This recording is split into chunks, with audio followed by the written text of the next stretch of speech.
ജീവിതത്തിൽ തന്നെ കുറേ മാറ്റം സുന്നികളും അസുന്നികളും തമ്മിലുണ്ട്. ആ മാറ്റങ്ങളൊക്കെ മരിച്ചതിന് ശേഷമുണ്ട്.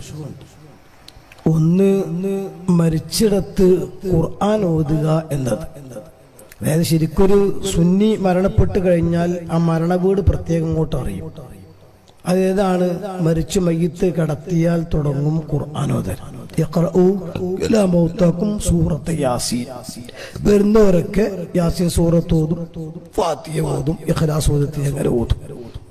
ഓതിയിട്ട് ആ മയ്യത്തിന് വേണ്ടിയിട്ട് ദുആ ചെയ്യും. അതെടുക്കുന്നത് വരെ തുടരും. പിന്നെ മയ്യത്ത് കൊണ്ടുപോകുന്ന സമയത്ത് അമിതമായ ശബ്ദം ഉണ്ടാക്കാതെ ഒരു മീഡിയം സൈസിൽ ലാ ഇലാഹ ഇല്ലല്ലാഹ് ലാ ഇലാഹ ഇല്ലല്ലാഹ് ഇങ്ങനെ ദിക്ർ ചൊല്ലും. പിന്നെ ആ മയ്യത്തിന് തൽഖീനും തസ്ബീത്തും ചൊല്ലും. തൽഖീൻ ചൊല്ലിക്കൊടുക്കും, തസ്ബീത്ത് ചോദിക്കും. പിന്നെ ആ മരിച്ച മയ്യത്തിന് വേണ്ടി സ്വതക്ക ചെയ്ത് ഭക്ഷണവും പാനീയവും ഒക്കെ ഉണ്ടാക്കി ആ മരിച്ച ആളുടെ പേര് സ്വതക്ക ചെയ്ത് അവർക്ക് വേണ്ടി പ്രാർത്ഥനകളും നടത്തും. ഇതിപ്പോ സുന്നികൾ ചെയ്തു വരുന്ന അമലുകളാണ്. ഇതെല്ലാം മുജാഹിദും ജമാഅത്തും നിരാകരിക്കാറുണ്ട്. എന്നാൽ ഈ വിഷയത്തിൽ തബ്ലീഗ് ജമാഅത്തിന്റെ നിലപാടും അങ്ങനെ തന്നെയാണ്. അഥവാ മുജാഹിദ് ജമാഅത്ത് ഇസ്ലാമി പറയുന്നത് പോലെ ഇതൊന്നും വേണ്ട എന്നാണ് നിലപാട്.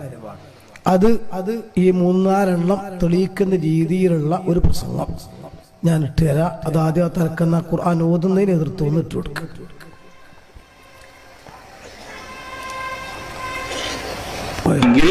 നബി സല്ലല്ലാഹു അലൈഹി വസല്ലമ തങ്ങളിൽ നിന്നോ സഹാബത്തിൽ നിന്നോ മരിച്ചുപോയ ആൾക്ക് ജീവിച്ചിരിക്കുന്ന ആളിൽ നിന്ന് കാണാത്ത ഉണ്ടാകാത്ത ഒരമലാണ് ഖുർആൻ ഓതി പാരായണം ചെയ്ത് ഹദിയ ചെയ്യുക എന്നുള്ളത്.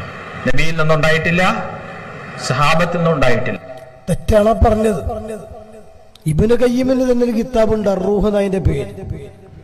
ആ കിതാബിൽ തന്നെ വ്യക്തമായി പറയും, വേറെ പല കിതാബിലുണ്ട്.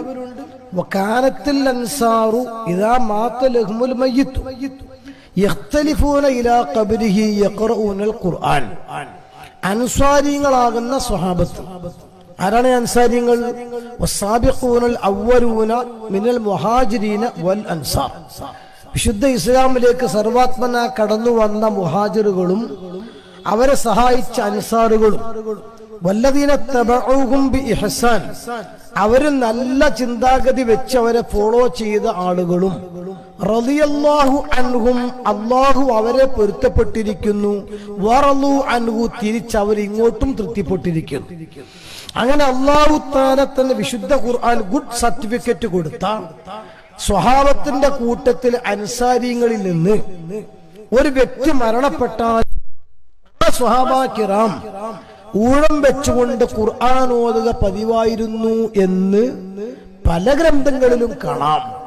അതനുസരിച്ചാണ് സുന്നികള് ഖുർആൻ ഓതുന്നത്. ആ ഖുർആൻ ഓതുന്നത് ശരിയല്ല, കൂലി കിട്ടൂല, നബിയും ചെയ്തിട്ടില്ല, സ്വഹാബത്തും ചെയ്തിട്ടില്ല. ഇതാണ് മുജാഹിദിന്റെ ജമാഅത്തിന്റെ വാദം. ആ വാദമാണ് തബ്ലീഗുകാരനത് ഇപ്പൊ നിങ്ങൾ കേട്ടത്. ഇനി അടുത്ത് നിങ്ങൾക്ക് കേൾക്കാൻ പോണത് നബി സല്ലല്ലാഹു അലൈഹി വസല്ലം തങ്ങൾ അടുക്കൽ ഒരു സ്വഹാബി വന്നു, ചെറുപ്പക്കാരനാണ്, സഅദ് റളിയല്ലാഹു അൻഹു. വന്നിട്ട് പറഞ്ഞു, നബിയെ ഇന്ന ഉമ്മി ഖദ് ഉഫ്തിലത്, എന്റെ ഉമ്മ പെട്ടെന്ന് മരിച്ചുപോയി. ഉമ്മ മരിച്ചപ്പോൾ ഞാൻ നാട്ടിലില്ല. ഉമ്മ ഉണ്ടെങ്കിൽ വസിയത്ത് ചെയ്യായിരുന്നു, വല്ലതും ചെയ്യാൻ. ഇനി മരിച്ച ഉമ്മാക്ക് വേണ്ടി ഞാൻ വല്ലതും ചെയ്താൽ ഫലം കിട്ടോ നബിയെ എന്നാ ചോദ്യം. ആരംഭപ്പൂവായ റസൂലുള്ളാഹി തആല പറഞ്ഞു, ഓ കിട്ടും സഅദേ. എങ്കിൽ പിന്നെ ആ ഉമ്മാക്ക് വേണ്ടി ഫലം കിട്ടാൻ നമ്മൾ സാധാരണ ചിലപ്പോൾ വരുമ്പോൾ ചായയും കടിയും കൊടുക്കും, അത് അവിടെ കയ്യാണ്.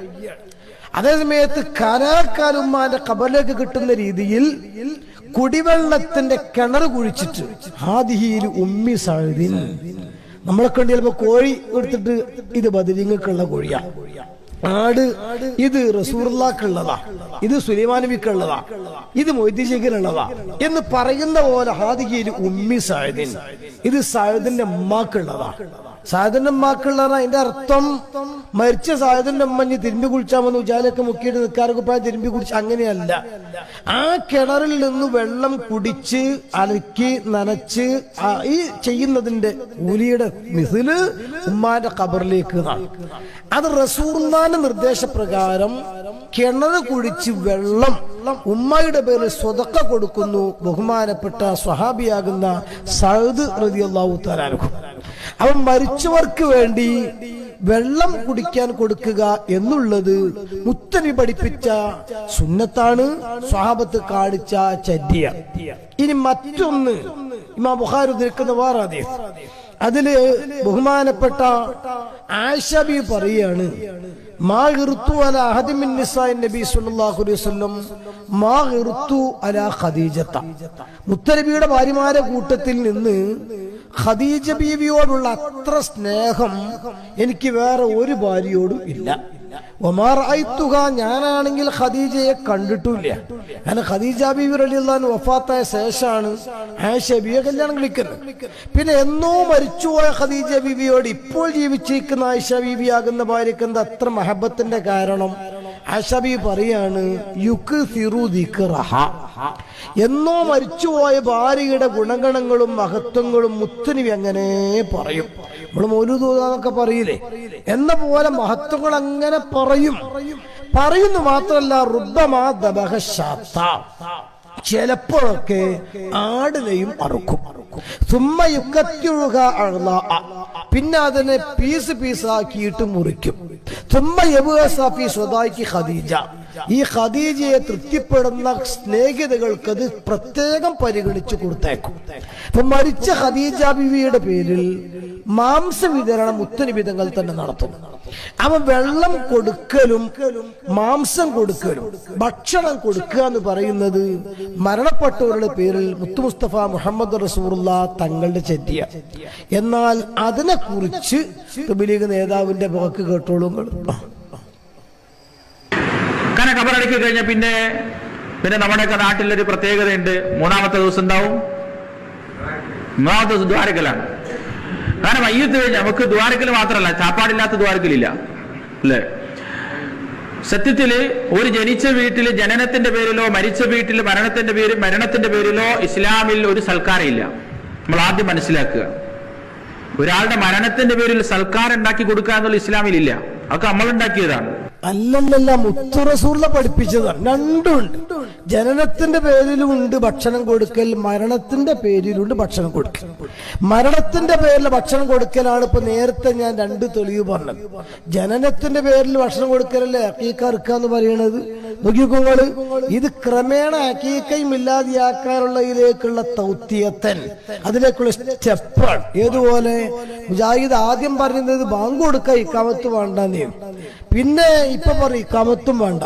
ഇപ്പൊ അത് രണ്ടും കൂടെ ആകെപ്പാടെ മുശക്കലായിട്ട് വേണ്ടണം കോലത്തിലാണ് മുജാഹിദുള്ളത്. ഇങ്ങനെ ഓരോന്നും ഇങ്ങനെ എദ്ബുദ്ദീനു സുന്നത്തൻ കമാ യദ്ബുൽ ഹബൽ ഖുവ്വത്തൻ ഖുവ്വത്ത ഓരോന്നും ഇങ്ങനെ പോക്കലാണ്. അപ്പൊ ഇവിടെ നോക്കിക്കോ നിങ്ങൾ, ജനനത്തിന്റെ പേരിൽ ഭക്ഷണം കൊടുക്കൽ ഉണ്ട് ഇസ്ലാമിൽ, മരണത്തിന്റെ പേരിലും ഭക്ഷിപ്പിക്കൽ ഉണ്ട് ഇസ്ലാമിൽ. ആ ഭക്ഷിപ്പിക്കൽ രണ്ടും നിഷിദ്ധമാക്കുന്നവരാണ് മുജാഹിദും ജമാഅത്ത് ഇസ്ലാമിയും സെയിം തബ്ലീഗ് ജമാഅത്തും. അങ്ങനെ തന്നെയാണ് ഞാൻ പറഞ്ഞ കൂട്ടത്തിൽ ഇപ്പൊ ദിക്റും കൂടെ പറയാ. നമ്മളൊക്കെ ജനാസ കൊണ്ടുപോകുമ്പോ ദിക്ർ ചൊല്ലുമല്ലോ. ആ ദിക്ർ തബ്ലീഗുകാരെ സംബന്ധിച്ചിടത്തോളം ഒരു പൊതുധാരണ ഉണ്ട്. അവരിങ്ങനത്തെ വക്കുളത്തിലൊന്നും വരൂല, ചോദിക്കാനും വരൂല, പ്രശ്നം ഉണ്ടാക്കാനും വരൂല, കളിയാക്കൂല, നല്ല മുത്തഖീങ്ങളെ മനുഷ്യന്മാരാണ്. അതൊക്കെ സ്വാധീനം ഉണ്ടാകുന്നവര് അങ്ങനെയൊക്കെ. ഞാൻ വരാം, ഇനി ചോദ്യം വരികയാണെങ്കിൽ ഞാൻ പറഞ്ഞുതരാം. ഇപ്പൊ ഈ മയ്യത്ത് കൊണ്ടുപോകുന്ന ദിക്റിനെ കുറിച്ച് തന്നെ മൗലവിന്റെ പ്രസംഗം കേട്ടോളൂ. പക്ഷെ ആ ദിക്റുകൾ തന്നെ ഏത് രൂപത്തിലാണല്ലോ ചൊല്ലുന്നത്? നമ്മുടെ നാട്ടിലെ ദിക്റിന്റെ ശൈലി എന്താന്ന് പറഞ്ഞാല് സത്യത്തില് കേൾക്കുന്നവർക്ക് അത് ഒരു എന്തോ ഒരു മുദ്രാവാക്യത്തിന്റെ വിളി പോലെയാണ് തോന്നുന്നത്. നിങ്ങളൊന്ന് ആലോചിച്ചേക്ക്, ലാ ഇലാഹ ഇല്ലല്ലാഹ്, ലാ ഇലാഹ ഇല്ലല്ലാഹ്, ലാ ഇലാഹ ഇല്ലല്ലാഹ്, ലാ ഇലാഹ ഇല്ലല്ലാഹ്. എന്ത് തോന്നുന്നു നിങ്ങൾക്ക്? എന്താ തോന്നുക? പറഞ്ഞാക്ക് നല്ല സുഖമില്ലാന്ന് തോന്നും. അല്ല എന്താ തോന്നുക? ഞങ്ങൾ ആലോചിച്ച് നോക്കി, മയ്യത്ത് കൊണ്ടുപോകുമ്പോ കേരളത്തിൽ ഞാൻ അത് പ്രസംഗിച്ച ഉടനെ ഈ CD ഇത് സത്യത്തിൽ പുറത്തിറക്കാൻ വേണ്ടി പ്രസംഗിച്ചതല്ല. അവർ 4 പേർക്കല്ല മഹല്ല്, ആ മഹല്ലിലാണ് ഇവരുടെ അങ്ങനെയാണല്ലോ, ഓപ്പൺ അല്ല, ഉള്ളിൽ കൂടെയുള്ള പരിപാടികൾ ഉണ്ടാകാറുള്ളത്. പുറത്തൊക്കെ ഇപ്പൊ ഈ ശാപ്പാടിനെ എതിർത്ത് അവര് തന്നെ നടത്തുന്ന സമ്മേളനങ്ങളിൽ എനിക്കിപ്പോ പോകാൻ വയ്യ, ഞാൻ കുട്ടികളെ പറഞ്ഞയച്ചിരുന്നു. അവിടെയൊക്കെ കിട്ടിയ ഫുഡും ഫ്രൂട്ടും ജ്യൂസും സുബ്ഹാനല്ലാഹ്, ഇറച്ചി തിന്നണ്ട ഞാൻ പ്രത്യേകം പറഞ്ഞിരുന്നു, അത് നമ്മുടെ തൊലിക്ക് തങ്ങത്തിന് ആയതുകൊണ്ട്. സമയത്ത് ഫ്രൂട്ട്സും ഫുഡും മറ്റും നല്ല ഫുഡാണ്. ഈ കൊറോണയിലൊക്കെ ചില ആളുകളൊക്കെ പോകുമ്പോൾ ചെറുപ്പക്കാരോടൊക്കെ നമ്മൾ നിങ്ങൾ എന്തിനത് പോണിച്ചു പറഞ്ഞു, പൊന്നാര ഉസ്താദേ വൈകുന്നേരം ആയി കഴിഞ്ഞാൽ ഒന്നുകിൽ ബ്രോസ്റ്റ് തിന്നണം, അല്ലെങ്കിൽ പിന്നെ ഞങ്ങൾക്ക് മന്തി വേണം, ഇങ്ങനെ എന്തേലും. ഇവരെ കൂടെ പോയി നല്ല ഫുഡ് തീട്ടാം, കുറെ പിക്നിക്കും കിട്ടും. അങ്ങനെയാണ് ഞാൻ അങ്ങനെ. എന്നാലും ഞാൻ പറഞ്ഞു, എന്നാലും കള്ളന് ടോർച്ചടിച്ചു കൊടുത്താലും കള്ളനാണ്, കുറ്റം ഉണ്ടാവട്ടോ എന്ന് പറഞ്ഞ് അവൻ ഭക്ഷണത്തിനെ ഇപ്പൊ നേരത്തെ മൗലവി പരിഹസിച്ചല്ലോ. പക്ഷെ നല്ല ഫുഡ് ഇവർ കഴിക്കാറുണ്ട്, നമ്മൾ എതിർക്കണില്ല, ഇത്രാമത്വം നല്ല തന്നെയാണ്. പക്ഷെ ഇവര് ഉള്ളിൽ വെച്ചിട്ടാണ് കാര്യങ്ങളൊക്കെ നടത്തുക, വെളിയിലേക്ക് അങ്ങനെ അങ്ങോട്ട് ഇറങ്ങൂല. പക്ഷെ ഇറങ്ങിയ കള്ളിക്ക് ഞാൻ ആ LCD ഇട്ടിട്ട് അവിടെ പോയിട്ട് തന്നെ പ്രസംഗിച്ചു. മൂപ്പരോട് ഞാൻ പറഞ്ഞു, ഇങ്ങനൊരു മുദ്രാവാക്യം വിളിച്ചിട്ട് മയ്യത്ത് കൊണ്ടുപോയിട്ടുണ്ട് സുന്നികളിൽ നിന്ന് തെളിയിച്ചു തന്നാല് ഞാൻ അവിടെ വന്നിട്ട് നിങ്ങളെ തുണിയും കുപ്പായി ജുബിൻ താലികെട്ടും തിരുമ്പി ഉജാരൊക്കെ മുക്കി ഇസ്തിരി ഇട്ട് തരാം. എനിക്ക് കയ്യിനെ പണിയില്ലേ പറയാൻ പറ്റുള്ളൂ. നിങ്ങള് ഇല്ല, അവന്താ കറക്റ്റായിട്ട് മറിച്ചൊക്കെ ആണെങ്കിൽ എങ്ങനെ വിളിക്കുമ്പോൾ ഇങ്ങനെ ഉണ്ട് എന്ന് പറഞ്ഞാൽ അത് അവിടെയുള്ള ആളുകൾ വിശ്വസിക്കുന്നല്ലേ പറയാൻ പറ്റുള്ളൂ. അപ്പൊ ആ ദിക്റിനെ പരിഹസിക്കാൻ ഒന്നുകൂടി പറഞ്ഞോട്ടെ, ചോദിച്ച സ്ഥിതിക്ക് തൽഖീനം, ആ തൽഖീനെ പറ്റിയിട്ട് 2 പരിഹാസം നടത്തുന്നുണ്ട്. ഒന്ന് നോക്കി ഓതുന്നത്, മറ്റോ തൽഖീനെ തന്നെ. ആ തൽഖീനെ തന്നെ ഇട്ട് കൊടുക്കുക, എല്ലാം അവിടെ വേണ്ടത് നമ്മളെ സ്വർഗം ഹക്കാണ്, നരകം ഹക്കാണ്. നിങ്ങളുടെ അടുത്തേക്ക് 2 പേര് ഇപ്പൊ വരും. ആ 2 പേരുടെ പേര് മുൻകറെന്നാണ്, നക്കീറെന്നാണ്. അത് നിന്നോട് ചില ചോദ്യങ്ങൾ ചോദിക്കാൻ പോകുകയാണ്. ആ ചോദ്യങ്ങൾ മൻ റബ്ബുക എന്നാണ്. അപ്പൊ നീ ഇങ്ങനെ ഉത്തരം പറയണം. പിന്നെ രണ്ടാമത് ഇങ്ങനെ ചോദ്യം ചോദിക്കും, നിന്റെ ദീൻ ഏതാണ്? അപ്പൊ എന്റെ ദീൻ ഇസ്ലാമാണെന്ന് പറയണം. ഇപ്പൊ പഠിപ്പിച്ചിട്ട് കാര്യമുണ്ടോ?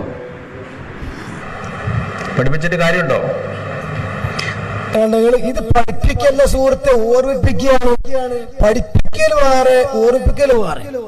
കുറി വേറെ, കുറുക്കല്യാണം വേറെ, ഇടവണ്ണ വേറെ, ഇടവണ്ണപ്പാറ വേറെ, പോത്ത് വേറെ, ചെമ്പോത്ത് വേറെ, വ്യത്യാസമുണ്ട്. പഠിപ്പിക്കൽ ദുന്യാവിൽ വെച്ച് അസുഫ ദർസ് നടത്തിയിട്ട് നമ്മൾ പഠിപ്പിക്കും, മദ്രസ എടുത്തിട്ട് നമ്മൾ പഠിപ്പിക്കും, ഇതുപോലെ സ്റ്റഡി ക്ലാസ് പഠിപ്പിക്കും. ആ പഠിപ്പിച്ച റീമൈൻഡ് ചെയ്യിക്കുക, അതായത് തദ്കീർ എന്നാ, മറ്റ് താലീം, ഒന്ന് പഠിപ്പിക്കല, മറ്റൊന്ന് ഓർമ്മിപ്പിക്കല. ഈ ഓർമ്മിപ്പിക്കലാണ് വദക്കിർ വഇന്ന ദിക്റാ തൻഫഉൽ മുഅ്മിനീൻ. ഇതാണ് തൽഖീൻ. ഇദാ ജാഅക്കൽ മലക്കാൻ ഹലീമാൻ അഹിലായി സൈലാനി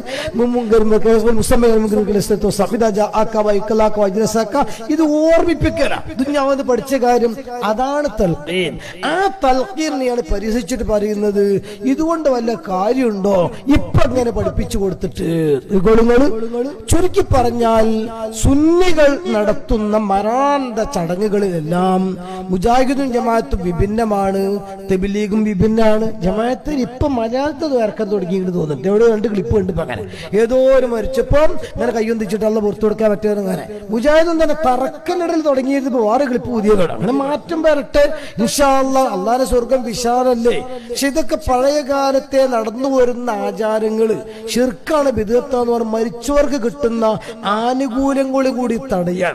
ആ വിഷയത്തിൽ മുജാഹിദ് ജമാഅത്ത് തബ്ലീഗും ഇവിടുത്തെ തബ്ലീഗുകാരെ സംബന്ധിച്ചിടത്തോളം ഇത് തർക്കമുണ്ടാന്ന് എനിക്ക് തോന്നുന്നില്ല. കാരണം കൊല്ലങ്ങൾക്ക് മുമ്പ് ഇതേ ഗ്രൗണ്ടിൽ ഞാൻ പ്രസംഗം നടത്തേണ്ട സാഹചര്യം എന്താണ്? ഇവിടെ ഒരാഴ്ച മരിച്ചപ്പം ഖുർആൻ ഉസ്താദുമാർ ഓതിയപ്പം ആ ഖുർആനത്ത് വേണ്ടാന്ന് പറഞ്ഞതാണ്. അന്ന് ആ സീഡിയും ഇവിടെ ഇറങ്ങിയത് നിങ്ങൾക്കൊക്കെ അറിയാം, സീഡിയൊക്കെ ഉള്ള കാലത്താണത്. അപ്പൊ അതുകൊണ്ട് തന്നെ തബ്ലീഗ് ജമാഅത്തിന്റെ ആദർശപ്രകാരം മരിച്ചെടുത്ത് നടത്തുന്ന ചടങ്ങുകൾക്ക് വ്യത്യാസമുണ്ട്. പിന്നെ ഇതെന്താന്ന് അറിയാതെ ഇതിൽ കൂടിയ ആളുകളുണ്ടാവും. അത് ഞാൻ ചോദ്യം പേരാണെങ്കിൽ അപ്പ പറഞ്ഞുതരാം.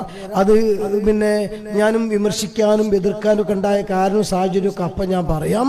ആദർശം ചോദിച്ച ചോദ്യത്തിന് മറുപടി ഏറ്റുണ്ട്. മരണാനന്തര ചടങ്ങുകളിൽ സുന്നി നോൺ സുന്നി വ്യത്യാസം എന്താണോ സെയിം തബ്ലീഗ് ജമാഅത്തിനും ആ ആദർശം ഉണ്ട് എന്നർത്ഥം. അവർ പരിപാടിയിൽ പങ്കെടുക്കാറുണ്ട്. ഇതിപ്പം ലക്ഷല്ല ഷുഗറുള്ള ആൾക്കാരും അതിലുള്ള ചാടിക്കലുണ്ട് എന്ന ബന്ധം ഞാൻ ചെയ്യാം. അള്ളാഹുത്തല പോലെ പൂർണ്ണ സുന്നികളാക്കട്ടെ എന്ന് പറയാ. 1. പിന്നെ 2, നമ്മള് ഈ മീൻ പിടിക്കുമ്പം നിങ്ങൾ ചിന്തിച്ചു നോക്കിയാൽ നിങ്ങൾക്ക് അറിയാം, മീന് കിട്ടല നമ്മളെ ലക്ഷ്യം. പക്ഷെ നമ്മൾ എന്താ ചെയ്യല്? ഇരട്ട് കൊടുക്കാനാണല്ലോ അല്ലേ? ഇരട്ട് കൊടുത്തിട്ടാ ഇട്ടുകൊടുത്ത എരമ കൊത്തുമ്പോ പെട്ടെന്ന് വലിക്കൂല. പിന്നെയും അല്ലെങ്കിൽ അബുഅബ കുല്ലിശൈൻ അങ്ങനെ അങ്ങനെ കൊടുക്കും നമ്മൾ. ഏകദേശം നമ്മളെ കയ്യിലായതുകൊണ്ട് അഹ്ലാകും ഭാഗത്താ അപ്പോഴല്ലേ പിടുത്തം പിടിക്കല്. അപ്പൊ തുടക്കഘട്ടത്തില് ഗ്രിപ്പ് ഉണ്ടാകുന്നത് വരെ നമ്മളെ കൂടെ കൂടിത്തരും. അത് കഴിഞ്ഞാൽ അതൊന്ന് നശിക്കും. ഒരു ഉദാഹരണം പറഞ്ഞുതരാം. ഇനിയിപ്പോ അത് മാത്രമല്ല, മൗലൂദ് അടക്കള എല്ലാ കാര്യങ്ങളും സുന്നി പള്ളിയിൽ ഇവരുണ്ടാകുമ്പോ ഒക്കെ കൂടും. ഹദ്ദാദിൽ കൂടും, മൗലൂദിൽ കൂടും, മരിച്ചെടുത്ത് കൂടും. ഇവർക്ക് ആധിപത്യം വന്നു കഴിഞ്ഞാൽ അവിടെ പിന്നെ അതുണ്ടാകൂല. അതുകൊണ്ടാണല്ലോ തെബിലീഗിന് ആധിപത്യമുള്ള പള്ളിയിൽ ഹദ്ദാദ് ഉണ്ടോ നോക്കൊണ്ട് നിങ്ങൾ. എന്നാ സുന്നിപ്പള്ളിയിലെപ്പോ കണ്ടവരൊപ്പം ഇരുന്ന് വരും. അവർക്ക് ആധിപത്യമുള്ള സ്ഥലത്ത് മൗലൂദുണ്ടോ നോക്കൊണ്ട് നിങ്ങൾ. അവർ തെബിലീഗിന്റെ പള്ളിയിൽ. എന്നാ സുന്നിപ്പള്ളിയിൽ വന്നാലോ ചിലപ്പോൾ അവർ കൂടെ ഇരുന്ന് വരും. അങ്ങനെ അപ്പൊ അത് തന്നെ സത്യത്തിൽ ഒരു നിഫാഖാണ്. അവരാദർശം അങ്ങനെയാണ്. അതേതുപോലെ ഇപ്പൊ മുജാഹിദ് തുടക്കം വന്ന കാലഘട്ടത്തിൽ കെ എം മൗലവിക്ക് തലീകെട്ട്, തൊപ്പിന്റെ മേലെ തലീകെട്ടില്ലായിരുന്നു, വാല് വെച്ച തലീകെട്ടല്ലായിരുന്നു, നീളക്കുപ്പായല്ലായിരുന്നു, ഒക്കെ സെയിം സുന്നിയ. മാത്രല്ല തറാവി 20 നിസ്കരിച്ചിട്ടില്ലായിരുന്നു, മൗലൂദ് ഓതിയിട്ടില്ലായിരുന്നു. ഐക്യസംഘത്തിന്റെ 1ാം വാർഷിക റിപ്പോർട്ട് വായിക്കുമ്പം മൗലൂദ് ഓതാൻ വേണ്ടി തെങ്ങ് വഖഫ് ചെയ്താൾക്ക് പ്രത്യേകം നന്ദി 1ാം വാർഷിക റിപ്പോർട്ടിലില്ലേ? കെ മൗലവിന്റെ പെണ്ണുങ്ങൾ ജുമക്ക് പോയിരുന്നു. 1920 ഈറോഡില് പിന്നെ ഖിലാഫത്ത് നേതാക്കന്മാർക്ക് സ്വീകരണം കൊടുക്കുന്നത്. അവിടുന്ന് കെ മൗലവിക്ക് ആശയുണ്ടായി. ഇവിടെ 21 ഉണ്ടാക്കി, 22 ഐക്യസംഘാക്കി, 24 ജമിയത്തുലമ തുടങ്ങി. എന്നിട്ട് എന്റെ പെണ്ണുങ്ങളെ പള്ളിക്ക് കൊണ്ടുവന്നീനോ ഏതെങ്കിലും മുജാഹിദ്? ആലോചിക്കാൻ വേണ്ടി പറയാണ്. എന്നിട്ട് പിന്നെ അത് പോരാഞ്ഞിട്ട് 41 ജമാഅത്ത് ഇസ്ലാമി ഉണ്ടാക്കി. എന്നിട്ടൊരു പെണ്ണിനെ പള്ളിക്ക് കൊണ്ടുവന്നീനോ? അവർക്ക് പള്ളിയില്ലായിരുന്നു. എന്റെ കൊണ്ടുവരാഞ്ഞ് 1946 ആദ്യമായി വെള്ളാറമ്പാറ ഖദീജക്കുട്ടി പി കെ അമനത്താത്തയും ഒതായിയിൽ അടുത്ത പള്ളിക്ക് പോയത് എന്നുള്ളത് 1995 മാർച്ച് ലക്കത്തിലെ പുടവയിൽ. ഈ പാദധന്യം കേരളത്തിൽ അള്ളാഹുവിന്റെ ഭവനത്തിൽ പോയി ആരാധനാ കർമ്മങ്ങൾ നിർവഹിച്ച 2 സ്ത്രീകളെ ഇവിടെ പരിചയപ്പെടുക എന്ന് പറഞ്ഞിട്ടല്ലേ പുടവ കൊടുത്തത്. നോക്കിക്കോളൂ നിങ്ങൾ. അപ്പൊ ആദ്യഘട്ടത്തിൽ ഇങ്ങനെ ഉണ്ടാകൂല, പുറത്തേക്ക് ആശയം പറയൂല. ഗ്രിപ്പായി പൂർണ്ണ ഗ്രിപ്പ് കിട്ടിയെന്ന് കാണുമ്പോ എന്താ അതുണ്ടാകൂല? മൗലൂദ് ഉണ്ടാകൂല, മരിച്ചോടത്തുണ്ടാകൂല, ദിക്റുണ്ടാകൂല, ഇങ്ങനെ ഒന്നും ഉണ്ടാകൂല. അപ്പൊ ഏതെങ്കിലും ആളുകൾ പങ്കെടുക്കുന്നുണ്ടെങ്കിൽ അർദ്ധ തബ്ലീഗിനെ പറയാൻ പറ്റുള്ളൂ, പൂർണ്ണ തബ്ലീഗ് അല്ല. അയാളെ പൂർണ്ണ സുന്നിയാക്കി കൊടുക്കട്ടെ, നമുക്ക് ദ്വേർക്കാം. കാരണം അറിയാതെ അവരതിൽ കൂടുകയാണ്. പെട്ടെന്നൊന്നും ആരും ഇത് എതിർക്കൂല. ക്രമേണ പോയി ലാസ്റ്റ് ആവുമ്പം ഉണ്ടാവൂല. അതിന്റെ തെളിവാ നേരത്തെ ഞാൻ പറഞ്ഞത്. മരിച്ചോടത്തുനിന്ന് ഓതുന്നോടത്തുനിന്ന് നിർത്തിപ്പിച്ചിട്ടുട്ടത് നമ്മളെ പരിസരത്ത് ഉണ്ടായിട്ടില്ലേ? അത് നിങ്ങള് മേനസ്ഥാനൊക്കെ ഉണ്ട്, പലരോടും ചോദിച്ചാൽ നിങ്ങൾക്ക് പറയും. അതിനെ തുടർന്ന് ഞാൻ ഇവിടെ പരിപാടി വെച്ചിട്ടുണ്ട്, അന്നത് ഓപ്പൺ ആയിട്ട് ഞാൻ പറഞ്ഞിട്ടുണ്ട്. പലയിടത്തും ഞാൻ പോയി പറയാറും ഉണ്ട്. മറ്റു പള്ളികളിൽ അവരെ പള്ളിക്ക് തന്നെ പിന്നെ അദ്ദാദുർ അദ്ദീബൊക്കെ നടക്കുന്നുണ്ട്. ഒരു നിയന്ത്രി എല്ലാരും പാടെ കൂടി തെബിലീഗിന്റെ പള്ളി എന്ന് പറഞ്ഞൂടെ? അത് പറയൂ, അത് കൂട്ടത്ത് കുടുംബം ഉണ്ടാകണ്ടേ? ഞാൻ പറയാൻ കാരണം എന്താ, നിങ്ങള് ഞാനും തെബിലീഗുമായിട്ട് നേരിട്ട് നാട്ടിൽ അന്വേഷിക്കുമ്പോ ആ പള്ളി അത് തെബിലീഗുകാര് കൈകാര്യം പിന്നെ ഇത് നടക്കുന്നുണ്ട്, അദ്ദാദ് നടക്കുന്നുണ്ട്, അവിടെ കൂട്ടുപാർത്ത നടക്കുന്നുണ്ട്.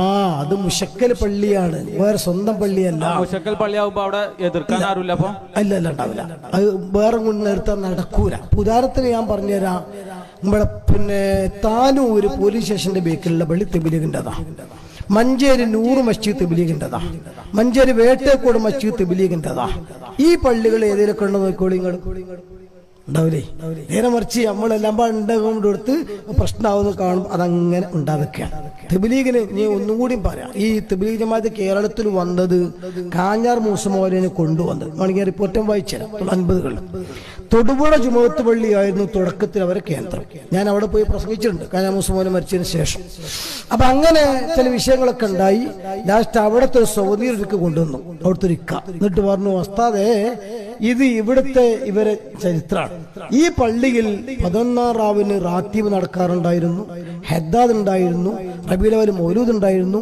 ഇവന്മാർ ഇവിടെ വന്ന് ആധിപത്യം ചെയ്തതിനു ശേഷം ഒന്നും നടക്കണില്ല എന്നല്ല, നിബിധനത്തെ നിശ്ചിതമായി കഴിഞ്ഞ വെള്ളിയാഴ്ച പോലും അവര് പ്രസംഗിച്ചിട്ട് എതിർത്തിട്ടുണ്ട്. അപ്പൊ അവർക്ക് പിന്നെ ഇത് കിട്ടിക്കഴിഞ്ഞാൽ, അവർക്ക് ആധിപത്യം കിട്ടിക്കഴിഞ്ഞാൽ പിന്നെ അവര് സ്വാഭാവികമായിട്ടും ഇതൊക്കെ ഒഴിവാക്കും. നിങ്ങൾ പറഞ്ഞത് പകുതി അല്ലെങ്കിൽ അവിടെ സ്വാധീനം ആയി ഇങ്ങനെ വരുന്ന സമയത്തുള്ള ശൈലിയാണ്.